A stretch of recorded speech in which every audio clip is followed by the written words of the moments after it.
Misfits, outcasts, mutants.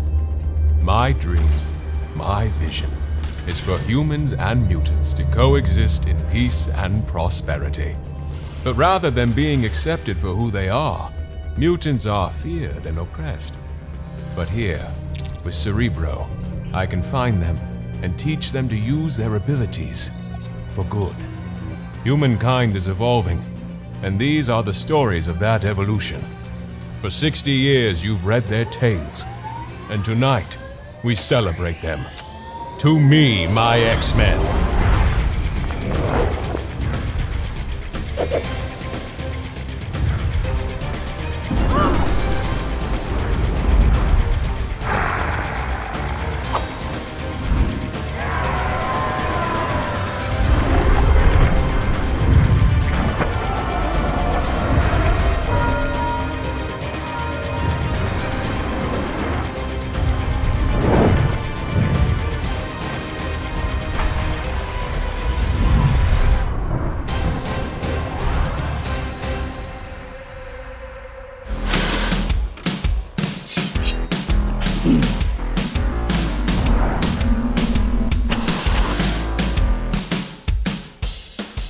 Premiering in October 1992, X-Men the Animated Series quickly became another important gateway into the world of mutantdom. From its iconic opening and music, again, if it's not playing in your head right now, please see me after the stream, to its diverse roster of heroes and nuanced storylines, the series became a beloved favorite for many generations of X-Men fans, myself included, so much so that Marvel Studios is bringing back animated X-Men action with the highly anticipated series Marvel Studios X-Men 97 coming soon to Disney+. Once again, we can ask the eternal question, does a mall babe eat chili fries? Joining me to talk about all things 90s animated X-Men are Eric Lewald, the X-Men the Animated Series showrunner, Julia Lewald, the X-Men the Animated Series writer and co-author with Eric of X-Men, the art and making of the animated series, Larry Houston, X-Men the Animated Series director, and Beau DeMayo, writer and executive producer of Marvel Studios X-Men 97. We're going to start with Eric and Julia because 30 or so years ago, when you first got that call about doing an X-Men series, could you have imagined we'd not only still be talking about this series, but gearing up for its continuation? Not in a million years. It was, oh boy, we've got work this year. Had no clue that it was going to be a big deal. And we had a baby and another one on the way. So that was good timing as far as, paying the bills went. But besides that, we did not know what we were getting into. No clue. Julia, I feel like you've done such a great job carrying the torch and keeping the hype going on social media. And Calvin, we've talked about this, you and I and Eric. And Ryan, thank you. It's been so great, and with the books and everything, it's got to feel real cool. Well, we for a few years there after the show wrapped, it's kind of like shouting in the wilderness. Anyone remember it? Because way back when there was no social media, and it was not easy to sort of find people or meet people who were fans of the show back then. And now with the advent of the availability of being able to do Twitter or Facebook or all these, my God, it's been such a wonderful opportunity to connect with folks who are fans of the show, who are fans of the X-Men. And that we had some part in that is just remarkable. Larry, you go back even further. You're working on Pride of the X-Men, which is the precursor to the animated series. What are your memories of both that initial effort and the series which you produced and directed? My memories of that show was that when we were given the green light to do the Pride of the X-Men, it was like it's like a kid in the candy store getting the green light to put together what I knew was going to be a successful show. Myself, Will Mineo, and Rick Holberg, we put this thing together because we're all fanboys who were also directors working in the animation studio. And it was like the best thing that we could ever have hoped for. And we got the best animation. We got Toy Animation to do the great work for us, and we got really good voice actors. The only problem we had was that the zeitgeist was wrong. I mean, CBS, NBC, ABC just didn't understand what's a mutant. What is this? How come they don't like each other? it was just the wrong time to do it. You know, we had to wait another 6 years to put the real series on, the series that you guys saw. So that's my memories of Pride of the X-Men. And we did our best, but wrong time. Sure, but then of course you've got 5 years of amazing X-Men the animated series. Do you have any specific memories about the early times coming together for the series? I want to jump in that. Oh, I'm sorry. I'm just going to jump in that Fox Kids was a brand new network back then, and it's hard to realize, but ABC, CBS, NBC were the three big players in Kids Saturday Morning.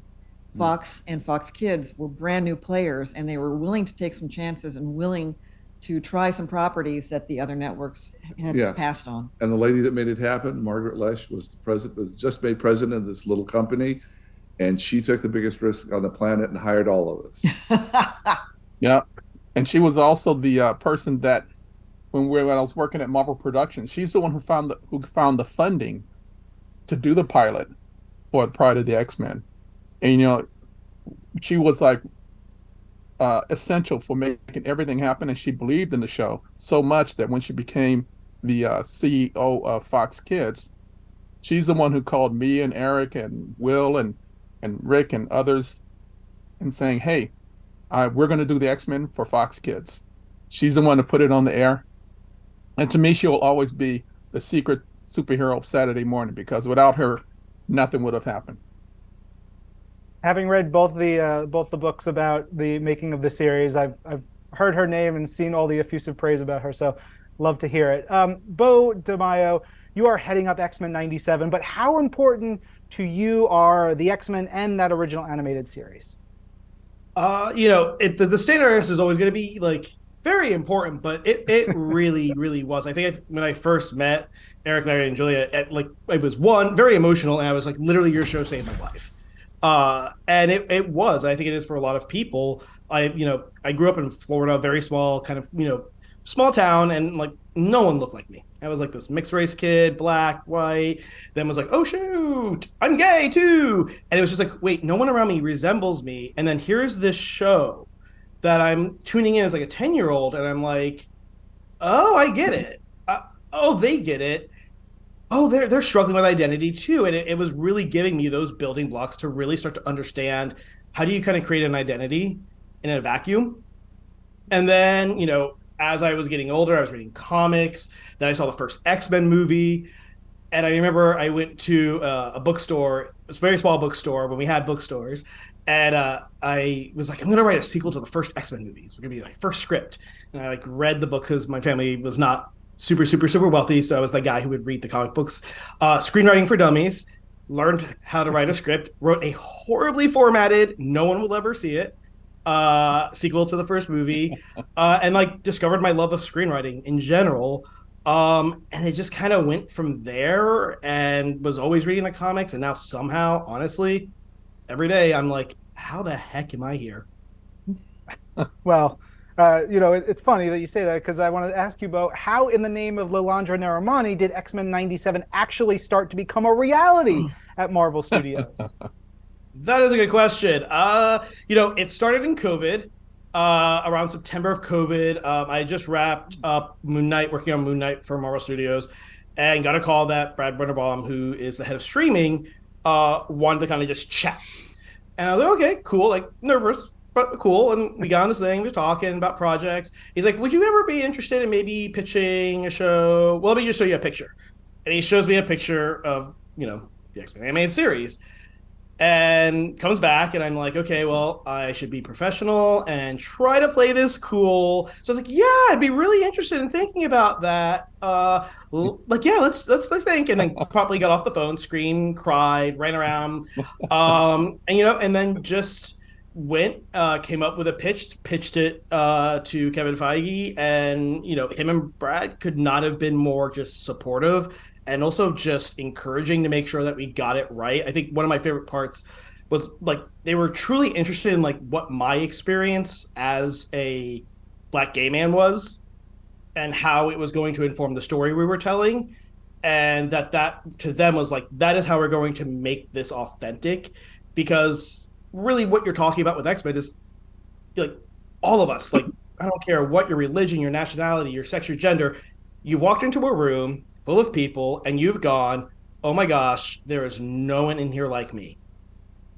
And I think that is ultimately what X-Men is trying to get at. And so then I went into the desert for about 2 weeks, came up with the entire first season, and then came back and, we got Eric, Julia, and Larry to come aboard and be like, am I screwing this up? And they have been like such amazing, like just creative partners and just parents, I call them, and just moral and creative support. And then we've just assembled a great team of just really amazing directors and artists and storyboard artists and writers to just, get this right and really drill down to what I think the X-Men is always going to be about, which is just, we talk a lot about, the dream is social acceptance and it's social justice, and it is, but I think that can sometimes make certain people feel alienated.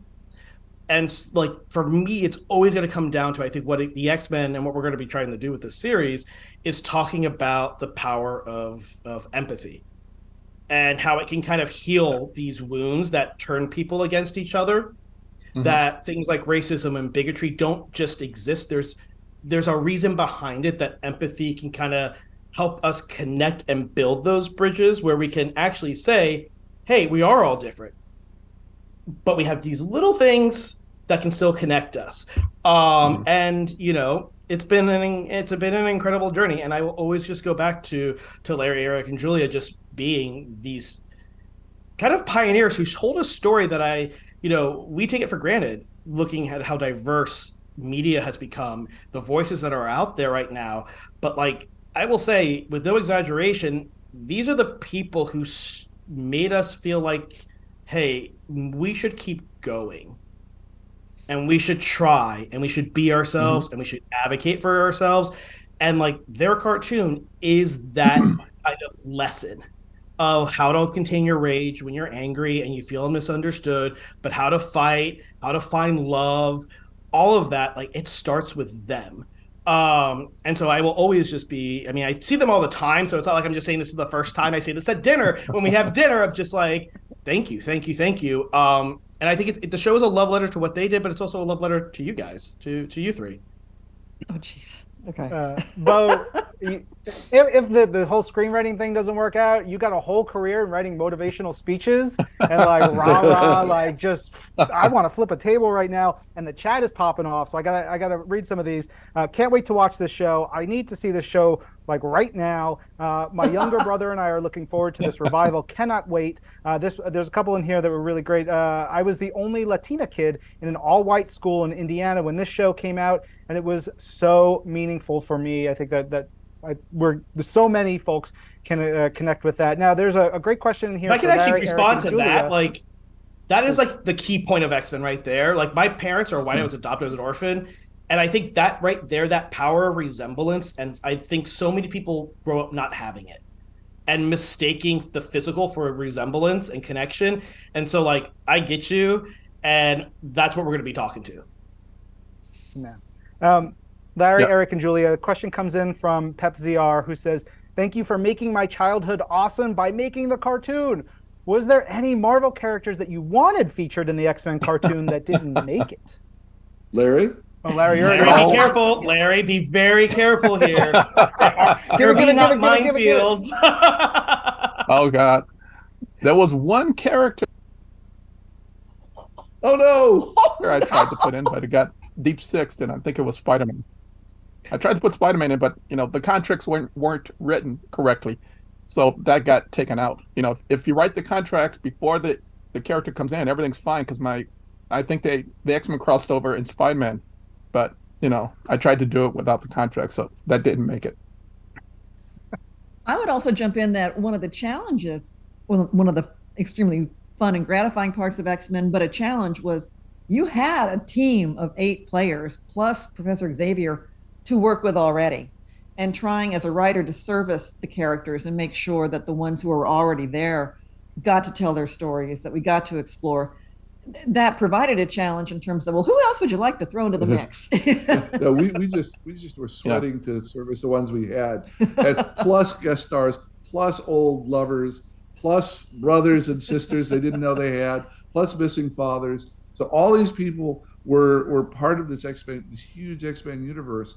And Julia's right. In a 22-minute story, if you try to give everybody 5 seconds, I mean, it just we were more worried about serving the people we had, and just didn't have the emotional and literary space to fit in, to imagine ones we'd love to have. Yeah. Sure. Let me flip that then, and because one of the many things that fans such as myself so deeply love about the series is how many incredible characters and cameos we actually did get to see in those 5 seasons. It's friggin' jam-packed. The main cast, the smaller cameo appearances, a quick around the horn. I would love to know, do you have any favorites of either the main cast or a cameo? Beau, what about you? As a fan, do you have just like the favorites that pop off right off your head? See, this has been my learning curve of like, I will say like, hey, Scarlet Witch is a mutant in the original series. And then people are like, oh, she's in the show. And it's like, as a fan, I have to watch kind of like how I express my fandom now. But what I would actually say is, everybody knows I'm a massive Jean Grey fan. She's very near and dear to my heart. Magneto is very dear to my heart. Cyclops and Storm are. Those are the fan favorites that are my own, and the ones, I mean, Magneto is a pure joy to write, to be quite frankly. He is just so fun to write. Rogue is fun to write, but I would have to say like Magneto is probably the one that I'm like, and Jean, because I get to write the world darling, like I don't get to write that in other stuff. Like the fact that I get to write darling as much as I do in this show, and dear and Scott's, it's just so, I love it. But Magneto and Jean would be my top 2. I'm curious what you guys in the animated series, we got to do Scott, Jean. Jean. Yeah, Jean. We actually have, when you come to the offices next week, one of our artists drew on our whiteboards, it's Scott screaming, Jean, and then he's looking at a pair of jeans. So I'll show this to you guys. Yeah. One of my favorites was not one of the flashier characters that most of the fans wear for cosplay, and that was Xavier, for 2 reasons. One, that he had this whole group of people, as showrunner, you got a dozen, 20 different writers that you try to keep kind of writing in the same direction. So I felt a great deal of sympathy and empathy for him. And the other one was Magneto, as Beau said. I loved their bromance. I love the fact that you could have 76 episodes where the lead character and the lead adversary loved each other. Good. Yeah. Larry, what about you? Well, getting back to the part about the cameos, my favorite cameo was, I got a chance to do the very first Black Panther cameo for the series. He was actually called African Mutant number 3, but I got a chance to put him in the show, along with like Deadpool and Doctor Strange and the Watcher. I was able to pepper the series with all of these cameos. And part of it is that when I was a kid, I mean, this is going to show my age, back in the 60s, I was reading books, Spider-Man books, and then Stan would write Thor in one panel, going through the scene. And Spidey saying, hey, watch where you're throwing that thing. But as a kid, it was the first time I had ever seen a world that everything was connected. So fast forward to the X-Men, I tried to do that for the fans, to give them something that I got when I was reading the books and put that into the show. And so I would drop in cameos here and there, but my own personal rule was that I would only put cameos in if it didn't interfere with the original story, so that if you're a fan of Marvel, and you saw it, you recognized it, you know what it was. If you didn't know the Marvel mythology, the story would just go straight forward without any problems.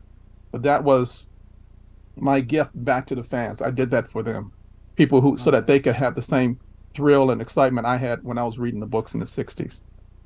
Well, in the opening shot in Nightcrawler, just in Nightcrawler alone, in the opening shot as they pan across the lodge, you got Doctor Strange there, and you have MJ sipping a mug of cocoa in a Spider-Man mug, wearing a Spider-Man sweater, but she's never called out. It's just, if you know what you're looking for, it's like, oh my gosh, that whole Doctor lodge. Strange, there's Clea, there's Mary Jane. But I you think know, everybody's going to if have you to go didn't- back and rewatch, Yeah. catch all these cameos. They're yelling in my ear. We got to wrap up. But, Beau, the final episode of the original series, Graduation Day, such a strong ending. How and where do you pick things up with X-Men 97 on Disney Plus? Quick answer, but I gotta know. Okay. I mean, what I can say is we're going to be picking up about several months after Professor X, left Earth after being shot by Henry Gyrick and had to return to the Shi'ar homeworld to be with Lalandra. And what ended up happening is that assassination attempt has led to this wave of increased sympathy towards mutants and understanding. And things are, despite the Friends of Humanity still having their mullets and getting all kind of up in it, things are really starting to look up for mutants. And this is going to kind of come to a head and leads our X-Men to kind of say, like, what does the future hold for us? We weren't expecting this. And you're going to have, pretty much Cyclops and Storm really wanting to carry on the dream. And they've recruited Morph and Bishop to actually become full-time members of the team, while other X-Men like Jean and the will they won't they couple, Gambit and Rogue, are starting to begin to question, maybe there is a life we've been fighting for this life of acceptance. Can we just go out there and enjoy it for once, maybe? And then, of course, somebody shows up who shouldn't show up, and it's Magneto, who's also kind of feeling like, Professor X he did a solid for mutant kind. I'm going to try to walk in his footsteps. I'm going to try to be a force of good for mutant kind. But then, of course, as the X-Men are kind of looking at the future and really we're going to be talking a lot about this. How do you face the future? How do the X-Men do what they've been telling humanity to do for decades, which is embrace the future? A very, very, very, very, very, very favorite character of mine and many other people, Mr. Sinister, will rear his ugly head from the past with pretty much a pretty foolproof plan to destroy the X-Men once and for all. Oh, I love it. That was delightful. There's going to be a bunch of headlines on the news sites tomorrow. Thank you for that. This has been Uncanny. Thank a you. huge thank you to Julia Lewald, Eric Lewald, Beau DeMayo, and Larry Houston for joining us. Give a wave to everyone. I am going to definitely be talking to all of you again sometime soon, I'm sure.